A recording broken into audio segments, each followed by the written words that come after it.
So hello everyone, welcome back to my channel #Dipa Chowdhury. তো এখন বাজে রাত 9:30। 9:30 বাজে। এখনও আমি অফিসের কাজ করছি।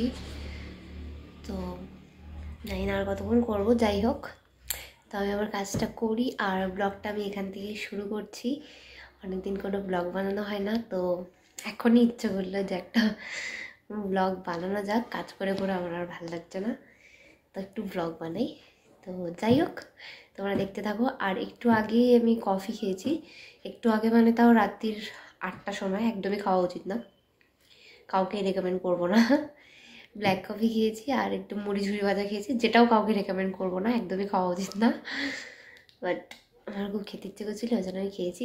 যাই হোক, খাওয়া হয়ে গেছে, এখন ভুলে যাই। আর এমনিতে 1 সপ্তাহ ধরে আমার জিম বন্ধ, কারণ আমার গলা, বুঝতেই পারছো, গলা একদম বসে আছে।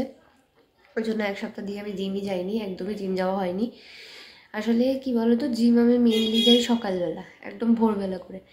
আর যদি ওই টাইমটা না যেতে পারি তো জিমটা অ্যাভয়েডই করি। যদি বিকেলে বা দুপুরে সম্ভব হয় কখনো, তো যাওয়ার কথা ভাবি, কিন্তু যাওয়ার হয় না। বাট সকালটা মেনলি আমি প্রেফার করি এখন। আগে আমি দুপুরবেলা যেতাম, বাট এখন তো সকালবেলায় যাই জিমে। তো আজকে আর যেতে পারিনি। ইভেন এমন করে করে মানে সকালবেলা ঘুমই ভাঙছে না, এই শীতকালে জানি না, একদম ঘুম ভাঙছে না। আর তার উপর আমার শরীর এমন অসুস্থ, একদম গলা ফলা তো তাও এখনও শুনতে পারছো তোমরা, এখন অনেকটা ঠিক আছে, এখন কথা বলতে পারছি। আজকে খুব বেশি কাশি হচ্ছিলো, ঠান্ডা লেগেছিলো, ওই জন্য জিমে আর যাওয়া হয়নি। তো দেখা যাক, সোমবার থেকে যাওয়ার ইচ্ছা আছে জিমে, তো যাবো। যাই হোক, এখন তোমরা ভিডিওটা দেখতে থাকো। তো এখন বাজে রাত 10টা। আমি এবার আমার অফিসের কাজটা গুটিয়ে নিয়ে এবার যাই, ডিনার প্রিপেয়ার করতে হবে। ডিনারটা বানানোর পর ডিনারটা করবো আমি, কারণ এবার আমার খিদে পাচ্ছে।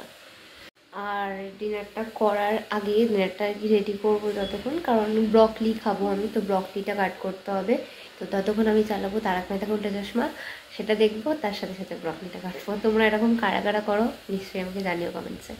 তো এখানে আমি ব্রকলিগুলোকে একটু হালকা ভাপানোর জন্য দিয়েছিলাম, বাট আমি পুরো সেদ্ধ করে ফেলেছিলাম, যেটা আমার ভুল হয়েছে। কারণ ব্রকলি একটু ক্রাঞ্চি ক্রাঞ্চি খেতে ভালো লাগে। তো ওই ব্রকলিটাতে একটু বাটার দিয়ে আর অরিগানো, চিলি ফ্লেক্স দিয়ে ভেজে নিয়েছিলাম আর কি। তারপরে এটা ছিল সয়াবিনের একটা তরকারি, ড্রাই ড্রাই হয় খেতে, দারুণ লাগে। মা বানায়, এটা হেভি বানায়। আর তার সাথে ব্রকলি আর রাইস খেয়ে নিলাম। আর ডিনার করার পর তারপরে আমি এখানে আমার সকালে যেগুলো আমি আমন্ডস, ছোলা এগুলো খাই, ওগুলো ভিজিয়ে দিয়েছি। যা কারণ আর কি পরের দিন আমি আবার জিম যাব, তো ওগুলোর জন্য আগে থেকে রেডি করে আমি একটু তারক মেহতা থেকে ঘুমিয়ে পড়লাম। তারপর এখানে আমি পরের দিন সকালে উঠে পড়েছি। সকাল তো একদমই বলা চলে না, এটা ছিল সানডে মর্নিং, বাট আমি প্রায় 10:30টায় উঠেছি।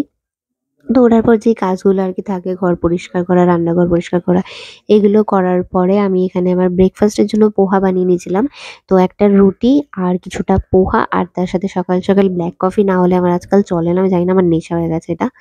তো সেটা খেয়ে নেওয়ার পর প্রায় এখানে দুপুরের দিকে অনেকক্ষণই হয়ে গেছিলো। তো আমি এখানে একটা হেয়ার প্যাক বানিয়েছিলাম, যেটা আমি আমার পুরো হেয়ারে অ্যাপ্লাই করে নিয়েছি।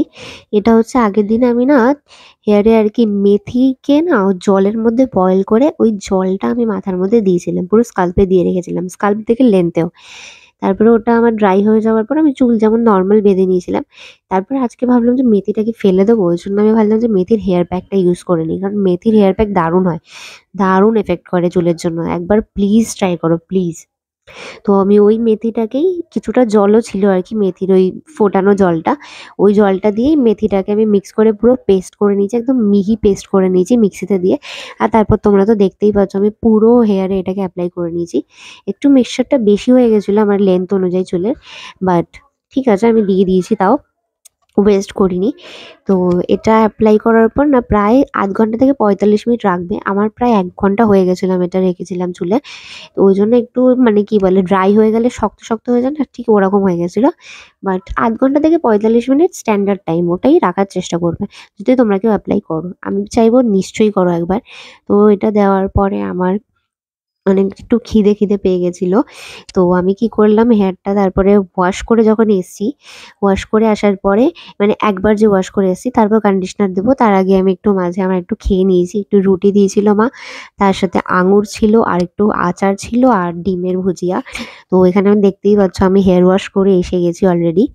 বাট এরপর আমি চুলটা যখন একটু ড্রাই হয়ে যাবে না, এখানে আমি খেয়ে নেবো, খেয়ে উঠে আমি এখানে কন্ডিশনার অ্যাপ্লাই করে নেবো। দেন ওটাকে 5 মিনিট রেখে দেন আমি পুরোপুরি হেয়ার একদম ওয়াশ করে এসে গেছি এখানে, চান টান করে একদম এসে গেছি। তারপরে বসে পড়েছি আমি এখানে লাঞ্চ করার জন্য। স্কিন কেয়ারও আমার করা হয়ে গেছে। তো আমি বলবো এই প্যাকটা একবার নিশ্চয়ই ট্রাই করে দেখতে পারো তোমরা, দারুণ হয় এটা অ্যাপ্লাই করে একবার অ্যাটলিস্ট ট্রাই করো। আর অনেক পরিমাণে হেয়ার ফল একদম আটকে দেয়, মানে ফার্স্ট ইউজেই বুঝতে পারবে যে কতটা হেয়ার ফল কমে গেছে, যদি তোমার হেয়ার ফল হয়ে থাকে। আমার খুব হচ্ছিল আর কি হেয়ার ফল। দেন আমি এখানে একটা সবজি দিয়ে আর ভাত দিয়ে এখানে লাঞ্চটা করে নিলাম। দেন আমি বসে পড়েছিলাম একটু কাজ নিয়ে। সানডে আমার নর্মালি অফিস থাকে না, বাট কিছু কিছু কাজ থাকে যেগুলো করতে হয়। তারপর রাতের ডিনারের জন্য এখানে ছিল এগ কারি, যেটা ছিল ফুলকপি দিয়ে, আমার খেতে দারুণ লাগে। আর তার সাথে দুপুরের তরকারিটা আর রাইস। দেন এখানে পরের দিন সকালবেলা আমি উঠে পড়েছি একদম সকাল সকাল জিমে যাওয়ার জন্য। তো আজ থেকে আমার জিমটা শুরু হয়ে গেল মানডে থেকে।